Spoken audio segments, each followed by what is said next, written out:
Hey everyone, आप सभी का स्वागत है आपकी अपनी पाठशाला में। तो आज की इस वीडियो में हम क्लास 10th मैथमेटिक्स के कुछ असर्शन रीज़न पे बेस्ड क्वेश्चन करेंगे। जो न्यू एग्ज़ाम पैटर्न जैसा फॉर्मेट है न्यू एग्ज़ाम पैटर्न का, इसमें असर्शन रीज़न भी इंक्लूड है इस बार। तो चलिए शुरू करते हैं। फर्स्ट है assertion. First assertion, if a line is drawn parallel to one side of triangle it divides the other two sides proportionality.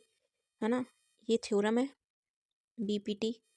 तो अगर एक लाइन दूसरी तीसरी लाइन के पैरेलल हमारी ड्रॉ की जाती है तो ये दो बची हुई दोनों लाइन को इक्वल रेशियो में डिवाइड करता है। तो ये हमारा सही है ना।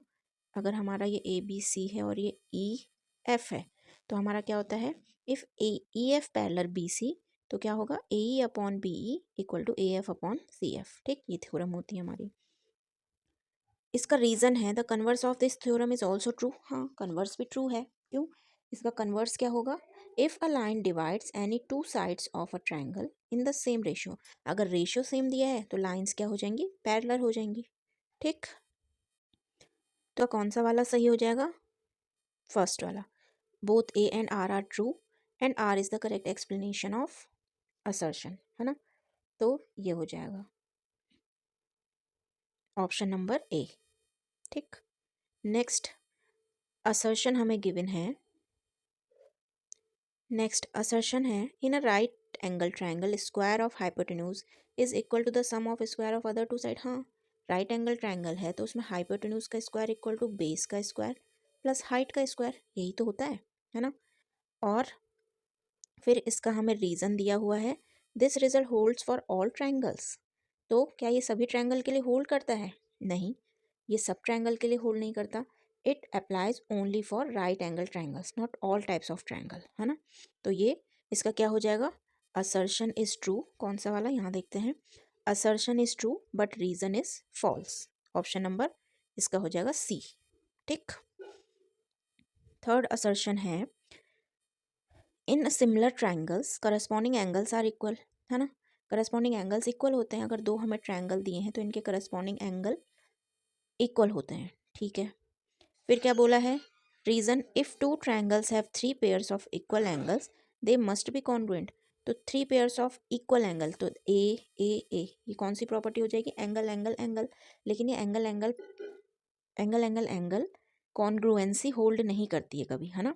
ये सिमिलर ट्रायंगल की प्रॉपर्टी है, नॉट कॉन्ग्रुएंट ट्रायंगल की। ठीक है, तो इसका assertion is true but reason is false. तो ऑप्शन नंबर सी सही हो जाएगा इसका भी ऑप्शन नंबर सी। ठीक है, ए जो प्रॉपर्टी होल्ड करती है वो हमारी कॉन्ग्रुएंसी में होल्ड नहीं करती। तो इसमें हमें यही बोल रखा है कि दे मस्ट बी कॉन्ग्रुएंट। नहीं, ये कॉन्ग्रुएंट नहीं होंगे। ठीक, क्वेश्चन नंबर फोर्थ, इसका असर्शन है, a tangent to a circle is perpendicular to the radius at the point of contact. हाँ, है ना, टेंजेंट ये है, रेडियस अगर ये है तो इनके बीच 90 का एंगल होता है। सही है। Reason, perpendicular drawn from the centre of the circle to a chord bisect the chord. जो हमारा परपेंडिकुलर ड्रॉन किया जाता है सेंटर से सर्कल पर टू अ कॉर्ड, किसी कॉर्ड पर, तो लेट्स से ये कॉर्ड है, तो क्या ये परपेंडिकुलर हो जाएगा, क्या ये कॉर्ड को बाइसेक्ट करता है? तो इसमें क्या हो जाएगा, इसमें ये असर्शन हमारा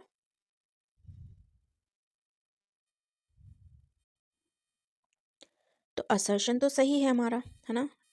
और जो ये रीज़न है कि सेंटर से अगर हम कॉर्ड पे, ये कॉर्ड मतलब जो सेंटर से पास नहीं होता है ना, तो इस पे हम डालते हैं परपेंडिकुलर, तो वो बाइसेक्ट ही तो करता है कॉर्ड को। हाँ, दोनों ही सही है। Assertion is true, reason is true, but ये एक दूसरे के एक्सप्लेनेशन नहीं है करेक्ट। दोनों स्टेटमेंट सही हैं लेकिन assertion, reason is not correct explanation of assertion. तो कौन सा वाला हमारा सही हो जाएगा, इसका हमारा बी ऑप्शन सही हो जाएगा। ठीक, तो ऑप्शन बी। ठीक है, क्वेश्चन नंबर फिफ्थ देखते हैं। Two tangent are drawn from an external point to a circle are equal in length. दो टेंजेंट अगर किसी एक्सटर्नल पॉइंट से ड्रॉन किए जाते हैं, ठीक, तो क्या ये इक्वल होते हैं? हाँ, इक्वल होते हैं, ये सही है। Angle between these tangent is equal to the angle subtended by the line joining the centre and external point, तो इनके बीच का जो एंगल है क्या ये इस एंगल के इक्वल होता है? नहीं, इनका सम 180 डिग्री होता है ना। तो ये assertion is true but reason is false. तो कौन सा वाला हो जाएगा हमारा? सी ऑप्शन सही हो जाएगा इसका, ऑप्शन नंबर सी। ठीक, नेक्स्ट है angle subtended bye a circle at any point on the circle is always 90 degree. Sorry, angle subtended bye a semi circle. तो जो सेमी सर्कल एंगल बनाता है सर्कल पे, वो angle subtended bye semi circle at any point on the circle is 90 degree. हाँ, semi circle पे जो angle बनता है वो हमेशा 90 का होता है। ठीक है, आपने 9th में पढ़ा होगा, ये थ्योरम है। फिर क्या बोल रहे हैं? This property holds only for circle with radius greater than 5। नहीं, ये सभी सर्कल के लिए होल्ड करती है वाली प्रॉपर्टी, ठीक है ना। तो this property holds for all circle, universal for all circles. ठीक है, तो क्वेश्चन 6 का क्या हो जाएगा? Assertion is true but reason is false. तो आंसर विल बी सी, है ना। 7th है cyclic coordinator has opposite angle supplementary.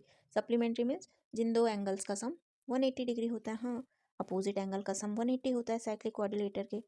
If the sum of opposite angle is coordinator is 180, it must be cyclic. हाँ, reason is true. Assertion and reason both are true but हाँ, दोनों वो reason is correct explanation of assertion. ठीक है, तो option number ए सही हो जाएगा इसका। ठीक है।